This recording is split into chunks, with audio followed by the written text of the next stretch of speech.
So I just finished doing my ASU online orientation. And I'm not gonna lie, throughout the entire process, I was super nervous, but super excited because I haven't been really a part of like the college process. And honestly, when I was just going through everything, I felt super overwhelmed. But I know that's just how I respond to newness and my initial reaction to something that overwhelms me. Like ever since I was young, whenever I would be introduced to newness that I think is kind of over my head, my mind would kind of just fill in the fluff and just make it a lot more complicated or a lot more difficult than it needs to be.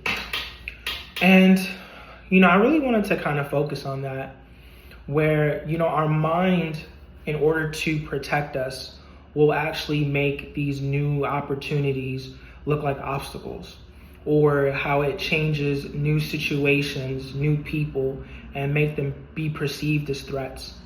Understand that the reason why mankind has been able to last so long is really just due to the mind and the human body and the human experience having to adapt to so many external pressures, whether it be predators, whether it be fellow humans, environmental pressures. So everything that we are now is really just due to evolutionary survival. And one of those tactics is fear. Believe it or not, fear really is designed to keep you alive. It's designed to keep you safe. And the problem with safety is that it requires you to stay in the same space. It requires you to keep doing the same things. And that's how you know you're safe. You've done A multiple times and you already know the outcome for A. And when you think of B, you kind of feel a little bit of anxiety. And the anxiety more so comes from simply not knowing what's going to happen when you do B. And in reality, fear keeps a lot of people in place. Like, relationships are the way they are because person A is afraid to tell person B the truth because they don't know how they're going to respond. So instead, out of fear, they'll lie or provide passive information because they know how they'll respond. So that's the information they want to give. And that's really how people live. People are living their lives in fear, not understanding that this is really holding them back. And this is why they have this sense of sameness with their life. They experience the same things every day, but they do that not just out of routine, but out of security. Because, at the foundation of patterns, routines, is a sense of security. Even something as crazy as this, when people get into relationships with very toxic individuals, it's more so because that is what they know and that's what they identify. So when they end up in a relationship with somebody who's not toxic, who's not problematic, that becomes a problem for them because they're entering a space that they don't quite understand how to interact with. So this is how self-sabotaging occurs, or just sabotaging things that externally or looking back at, you can see that this was something that was super good for you, but you sabotaged it because it was unfamiliar. The things that we're willing to endure because we know it and are familiar with it is insane. It's truly a crazy thing when you take the time to think about it. Even in the sense of, there's this thing called Plato's allegory of the cave. And essentially individuals are huddled in this dark space. And I believe, if I'm not mistaken, they are essentially entertained by shadows on a wall. Like, that's their whole life. That's everything. That's their entertainment.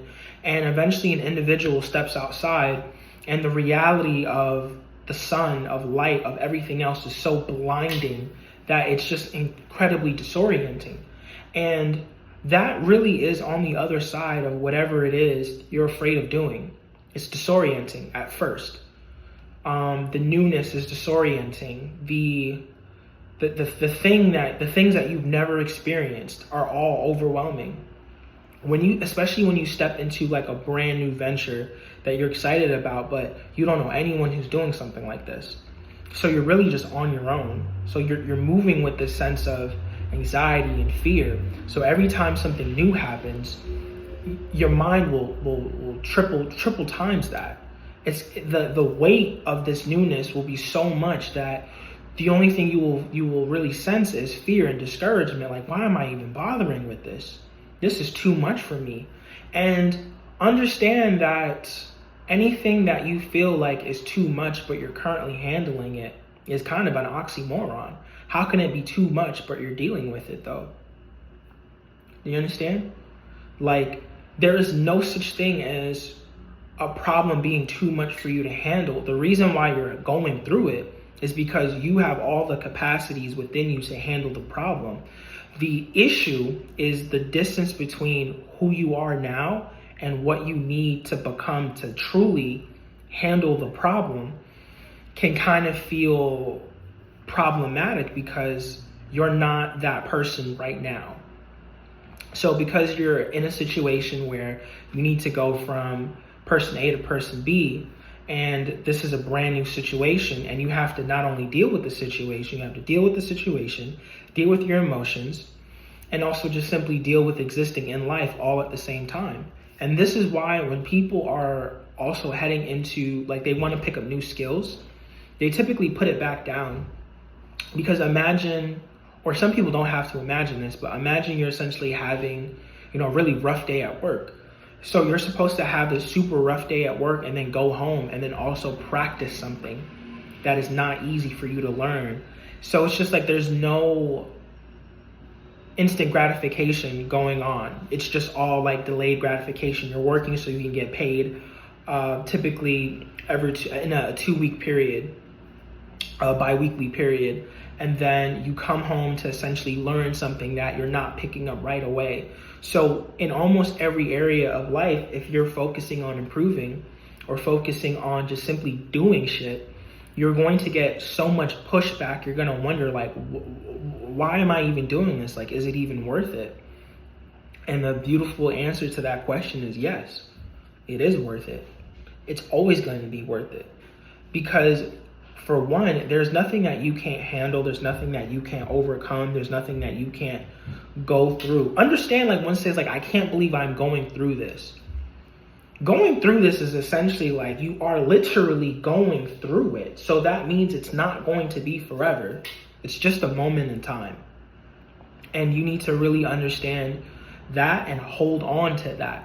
So that way, when you see a door, and that door can be an opportunity or an obstacle, understand. And it's honestly interchangeable if you fix your perspective correctly.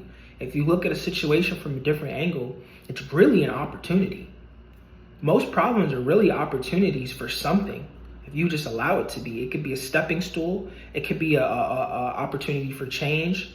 It could be an opportunity for growth. Like, there's whatever the obstacle is, just look at it like a step. I mean, if you think about it, when you go to a playground, there are jungle gyms and obstacle courses.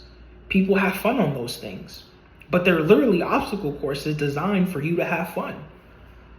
And crazy enough, like, you might go through something that is an obstacle and it may not be fun necessarily, but the growth that you get from it, when you truly go through it and you learn from what you went through and you apply it, it's going to make your life so much better.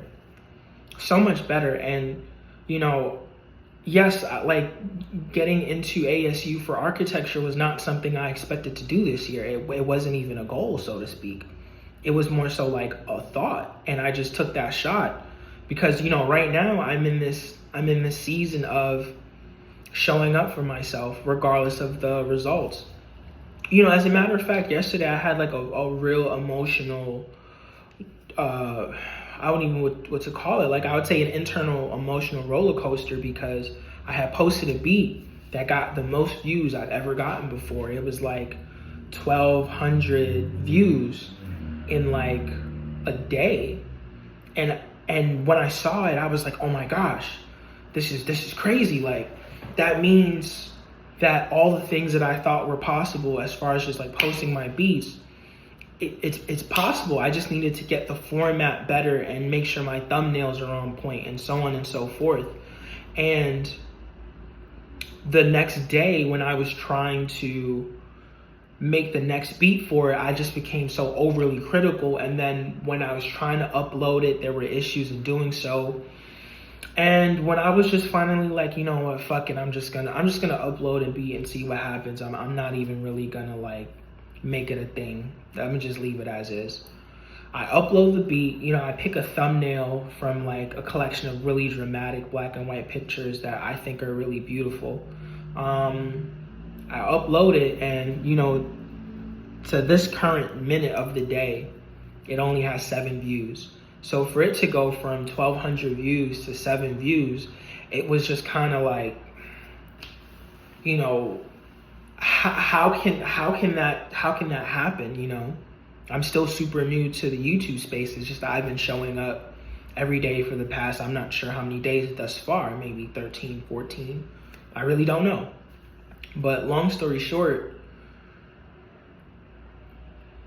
I'm gonna post another beat. I'm gonna post another vlog. And I'm gonna do the same thing the day after and the day after and the day after, regardless of whatever emotional roller coaster I'm feeling, because this is all new to me. But it's so important for me to show up and go through this experience, because what if I reach a moment in my career where it's where I wanna be, right? And I'm a millionaire, I have all this money coming in, and my home is set up, I have a mansion, I'm paying everything off for my family, my mom is taken care of, my dad is straight, all these things are set.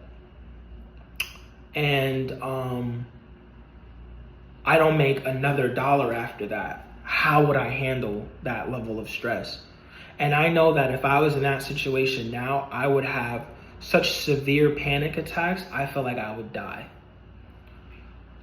I feel like the literal sheer panic of not being able to sustain what I built would kill me.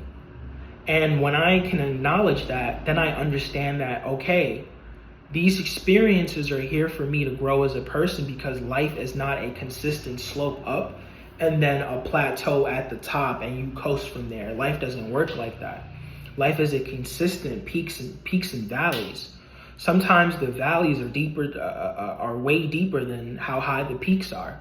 But you just have to go through those experiences. And by making sure that you are present for life and you are showing up for yourself, you're showing up in these situations where you rather go be doing something else, you are building a tolerance to stress. And by having that tolerance to stress, you can show up for yourself no matter what and be a pillar in your life and other people's life, because they know they can come to you and turn to you. And that may not be your responsibility, but I think it's always really great to consider how your actions affect other people. I think your actions can either inspire the person closest to you or keep them stagnant, make them essentially want to stay the same because you're staying the same. But if you focus on improving, if you focus on growing, building yourself, if you just focus on doing these things that are difficult and they see you, it's gonna influence them, it's gonna impact them, it's gonna make them make different decisions. You know, because it's like, oh, my partner is doing this, my friend is doing this. There's times where it's just like, I was talking to a friend of mine and he was just telling me the progression that he was making in this thing that he didn't even really want to do. It's just, it was something to do. And once I'm hearing the progression, it's just like, bro, what are you telling me? How did you get here? And he's just like, I don't know, but I'm here. And it's just like, hearing that for me was like, man, what the fuck am I doing? And that's how important it is to really do things, and not only just do things, but also share them. Like, I really don't know where going to architecture school will take me. I really don't. But I know that this was something I felt drawn to do for no reason. Like, this was not introduced to me. I didn't know its connection, my family's connection to it. I didn't know anything. It was just a sudden desire. I didn't really know what architects do. Never thought about it. And I was like, oh, I'd love to do architecture. But then when it came time to really commit to it, I said, let me pick what I know. And you know what? Picking criminal justice, complete waste of my time. Complete and utter waste of my time. The only thing that I learned was the details of why the system is the way it is. It didn't really tell me anything necessarily new, but it allowed me to enter learning environments that were not like high school, which I think was very helpful for the development of my mind and the ability to connect with strangers and have reasonable debates. Outside of that, if I would say there was a class that gave me a lot of insight, it might have been sociology, really. But the criminal justice classes that I took, informative at best, but it wasn't that. And what would have really changed my whatever, I don't even know if it would have changed my life, because who knows, maybe I just simply was not ready for it. So I can't even take the time to feel regret. I just was not ready for that. And that's completely okay. Because someone told me yesterday that even the delays that you experience are a part of your story. So I accept that wholeheartedly, that right now I am the man that I need to be in order for me to walk through what I'm trying to walk through. But I, at the same time, want to encourage anybody who doesn't feel ready to do something to do it anyway. Because what's going to end up happening is the work, the experience, and the process of doing something you're not ready for is going to make you, it's going to make you into something totally different, something that you're currently not, something that you need to be. And on the other side of that experience is like this version of yourself that was always there. You just needed to get rid of everything else that was weighing it down, that was burdening it. Ugh, butchered that word. But that's it. That's really what I wanted to share today. I didn't want to make this video super long. You know, I feel like I'm making steps and strides, whether they're noticeable or not. But I know I'm going to keep showing up. And I'm going to show up for the peaks, and I'm going to show up for the valleys, and I'm going to get through it all. And I want you to know that not only can you do the same, you should. You should do the same. When life gets hard, hug it. Get closer to it. Understand why is it hard. Like, really embrace its harshness, because it's going to make you stronger. When there's something you're afraid of doing, understand that you've now locked in on a whole new opportunity for growth. A whole new opportunity for growth. Believe in yourself because someone out there believes in you too, and that's me. And every day that I keep doing this, and every day that I keep recording these videos and showing up, like, if you saw the way my YouTube channel looked as far as like the icon and the upper part, I changed it because as I'm doing this, I'm evolving.